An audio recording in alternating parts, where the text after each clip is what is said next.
Imagine a universe trembling at the sound of a single name. Galactus, the Devourer of Worlds. The cosmic being so powerful that even the bravest gods whisper his name with dread. He is not evil in the way villains are evil. He is not cruel, nor sadistic, nor driven by ego. He is hunger personified, a force of nature wrapped in humanoid form. Galactus does not choose to destroy worlds. He must consume them to exist. Now imagine him looking across the multiverse. Searching, hunting, always hungering. And in one particular universe, his gaze falls upon someone unlike anyone he has ever seen. A being born under the yellow sun of Earth. A man whose power is already godlike, whose heart is nearly incorruptible, and whose very presence shifts the balance of entire worlds. That man is Kal-El of Krypton, Superman. But why would Galactus, who has heralds like the Silver Surfer, Firelord, or Terex, ever want Superman? Why would he break his eternal cycle and pluck a being from another dimension to serve as his herald? The answer begins with Galactus' greatest weakness. Despite his immeasurable power, Galactus is not omnipotent. His hunger leaves him vulnerable, desperate, and at times reckless. He relies on heralds to guide him to new worlds, to battle cosmic threats in his stead, and to ensure his survival. But time and time again, his heralds fail him. Some betray him. Some defy him. Some cannot carry the crushing moral burden of leading their master to populated planets doomed for annihilation. The Silver Surfer, his most famous herald, is a prime example.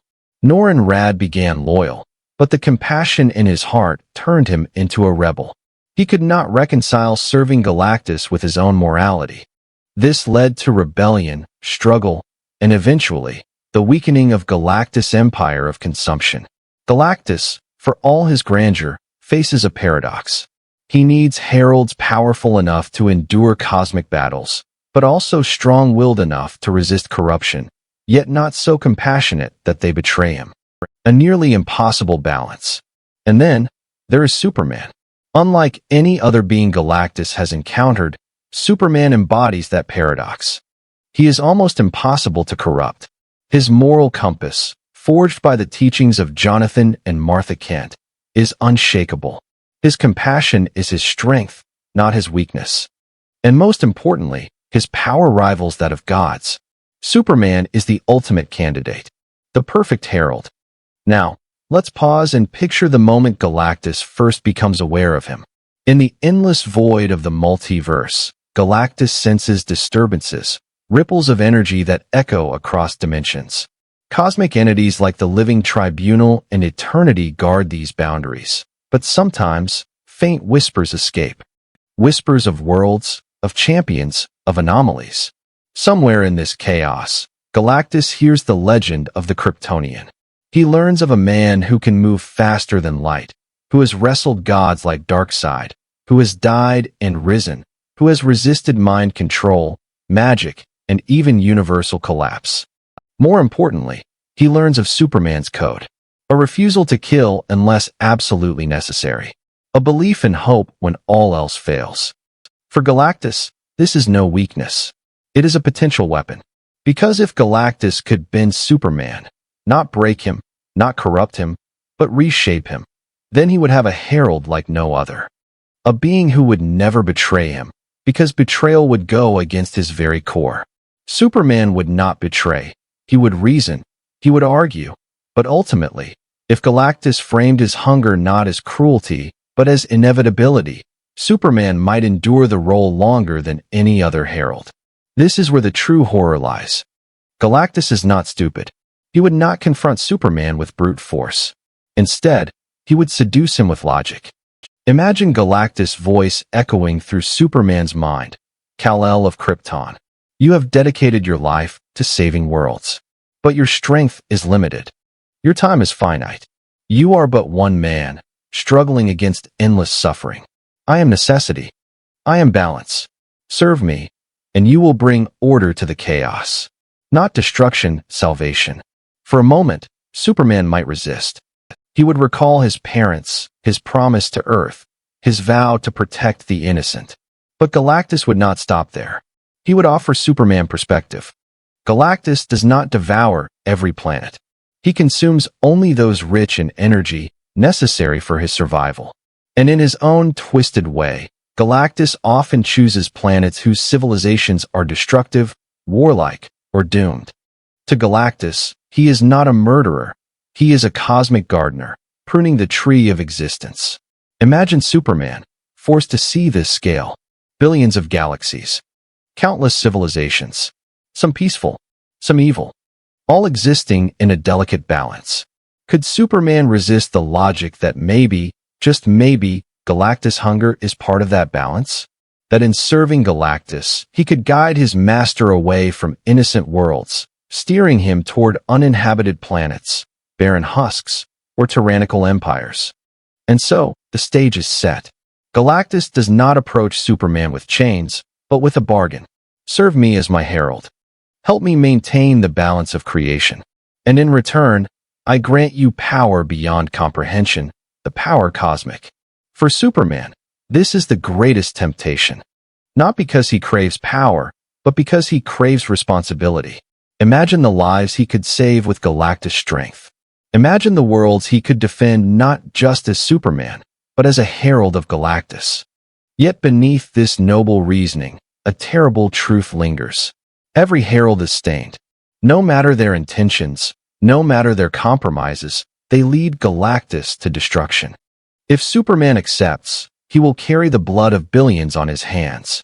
His cape, once a symbol of hope, will trail in the ashes of dying worlds. This is why Galactus wants him. This is why he chooses him. Because only Superman, in all his morality, could bear the unbearable. Only Superman could convince himself it was for the greater good. But here's the question that will haunt us as we move forward. If Superman becomes Galactus' herald, will he remain the hero we know? Or will the burden twist even him? The universe holds its breath. The Devourer has chosen, and the Kryptonian has yet to answer. The moment Superman accepts Galactus' offer, reality itself shudders. Not because of fear, not because of triumph, but because a new paradox is born. Hope and hunger have fused into one. Galactus does not simply empower Superman. He transforms him. The power cosmic floods every cell of Kal-El's body, intertwining with his Kryptonian biology. And unlike the Silver Surfer or Terex, Superman's body is already a solar battery, primed to absorb limitless energy. When the two merge, yellow sun energy and the power cosmic, the result is unlike anything the multiverse has ever seen. Superman's skin glows faintly with cosmic fire, as if the stars themselves have burned symbols across him. His eyes, once only heat vision red, now shimmer with a prismatic intensity, like galaxies swirling inside. His cape, once merely Kryptonian cloth, now bends in impossible ways, half matter, half energy, flowing as though it is alive with the heartbeat of the universe. The Herald of Galactus has risen. But this is not the same Superman who patrolled Metropolis. No, this is something greater, something more terrifying. Let's pause and consider the sheer scale of this transformation. Superman, under Earth's yellow sun, is already capable of moving planets, surviving black holes, and battling gods. With the power cosmic amplifying him, his strength grows exponentially. He no longer needs to breathe, nor eat, nor even sleep. His fists carry enough energy to shatter dimensions. His senses extend across galaxies. He can hear the collapse of a star thousands of light years away.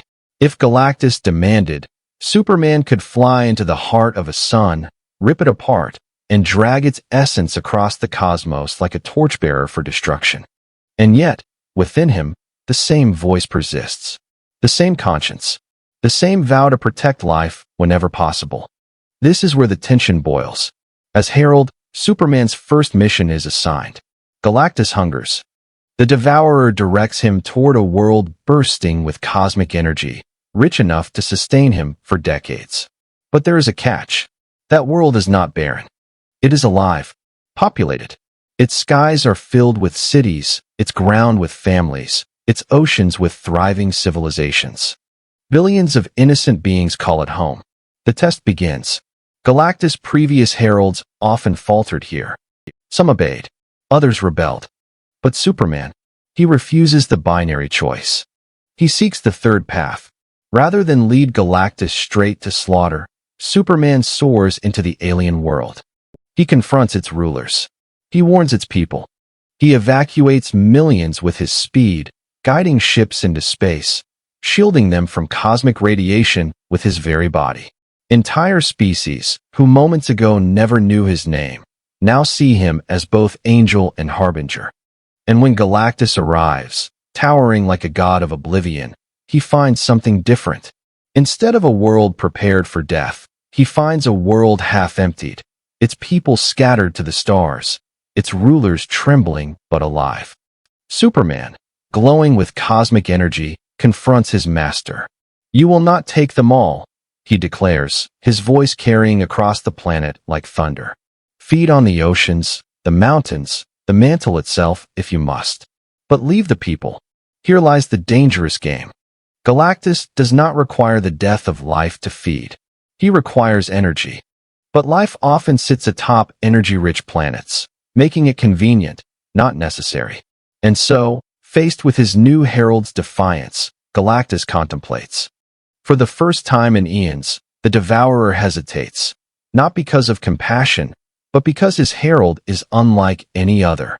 Galactus knows he could crush Superman, overpower him, strip him of the power cosmic. Yet he also knows this Kryptonian is unique. If broken, Superman would become another failed herald. If persuaded, he could be eternal. And so Galactus makes a choice of his own. He yields. Superman watches as the world trembles, as Galactus feeds not on the souls of billions, but on the raw essence of the planet itself. Mountains crumble, seas vanish, the core collapses, but the people live. In that moment, Superman proves the paradox true. He can serve Galactus and still protect life. He can be herald and hero. But the cracks are already forming. Every victory costs something. The planet may live, but it is no longer habitable. The survivors, scattered in space, face the impossible task of building new homes, new lives, new civilizations. And who will they blame? The towering god in armor, or the glowing herald who came before him, speaking of hope, yet leaving them broken? Superman knows the answer. He sees it in their eyes. Fear, resentment, hatred. To them, he is not their savior. He is their doom. This is the burden of the Herald of Galactus. No matter how noble his intentions, no matter how hard he fights, his presence brings destruction. Now, imagine this continuing across galaxies. World after world. Some saved. Some half destroyed. Some beyond redemption. Superman, racing against hunger itself, trying to steer Galactus toward empty planets, rogue empires, uninhabited energy sources. Sometimes he wins. Sometimes he loses. But every loss weighs heavier. Every death echoes louder. And through it all, Superman changes. His speeches grow shorter. His eyes, glowing with galaxies, carry more sorrow. His hands, once open to embrace, now clench more often into fists. He still believes. He still fights. But the toll of billions presses upon his soul. This is the paradox Galactus craved. The unbreakable will. The incorruptible spirit. Bent, reshaped, but never shattered. Superman does not betray. He endures. But endurance has a cost. Because somewhere deep inside, a question begins to form. A question Superman has never allowed himself to ask. What if the only way to save the many is to sacrifice the few? That question will define him. That question will haunt him. That question may finally crack the last man in the universe who swore never to fall. And all the while, Galactus hungers. The universe whispers his name, not as a savior, not as a destroyer, but as something caught between.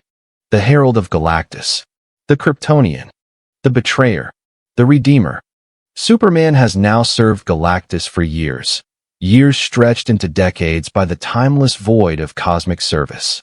His body no longer resembles the farm boy from Kansas.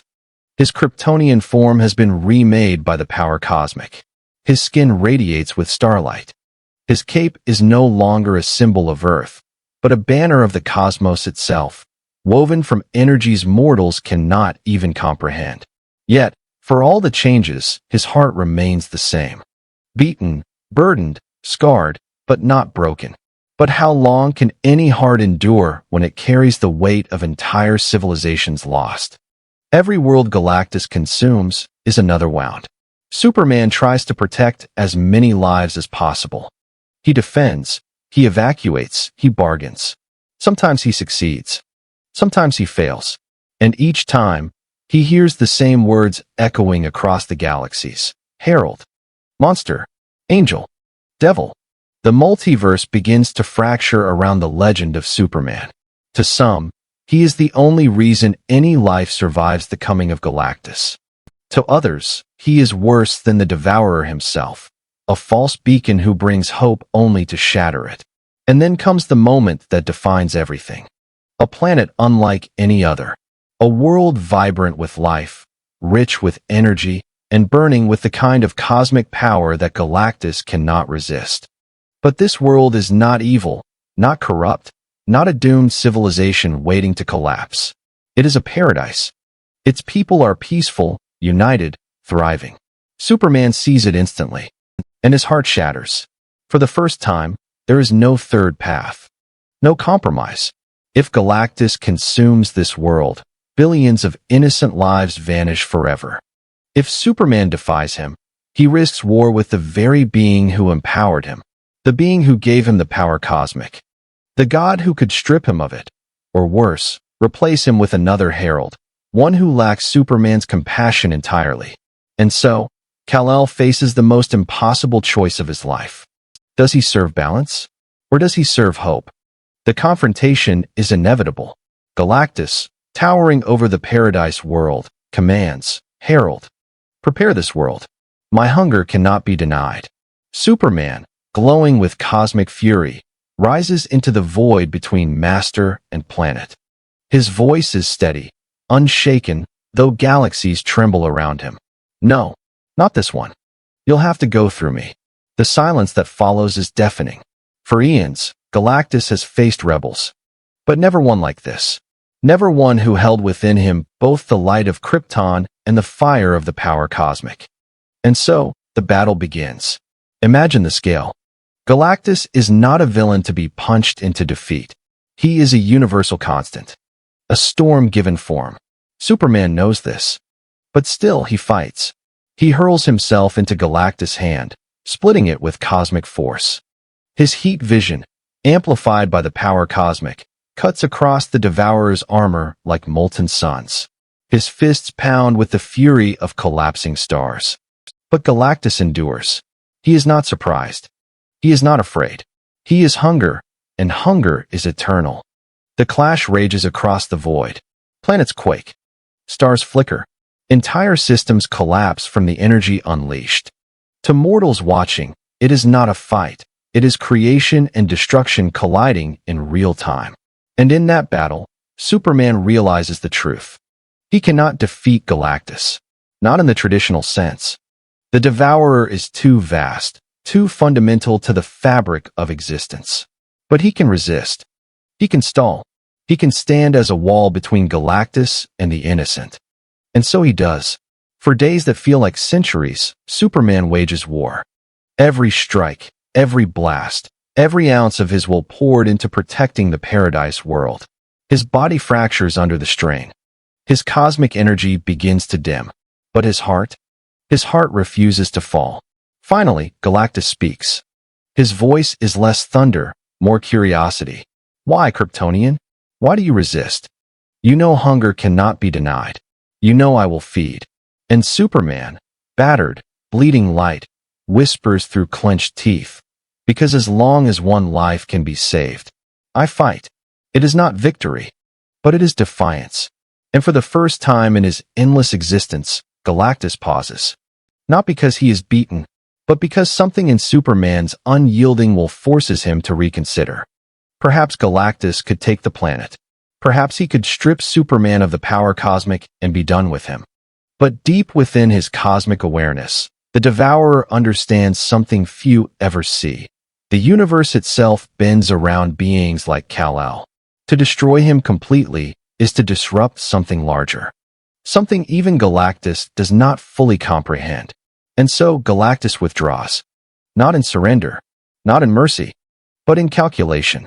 Superman collapses into the arms of the Paradise World's people, drained but alive. To them, he is not herald, not monster, not destroyer. To them, he is what he has always been, a symbol of hope. But the burden remains. Superman knows the war is not over. Galactus will feed again. He will hunger again. And when that hunger rises, the question will return. Savior or destroyer? That is the curse of the Herald of Galactus. A curse even Superman cannot escape. And so the legend spreads. Across galaxies, across dimensions, across the multiverse itself. The tale of a Kryptonian who bore the power cosmic. A man who stood at the edge of hope and despair. A man who defied hunger itself. But the final question is left for us to ponder. If Superman can resist Galactus, can anyone? Or is he merely delaying the inevitable, holding back a tide that no one, not even a Kryptonian, can stop? The answer may never come. But one thing remains certain. As long as Superman lives, no world faces Galactus alone.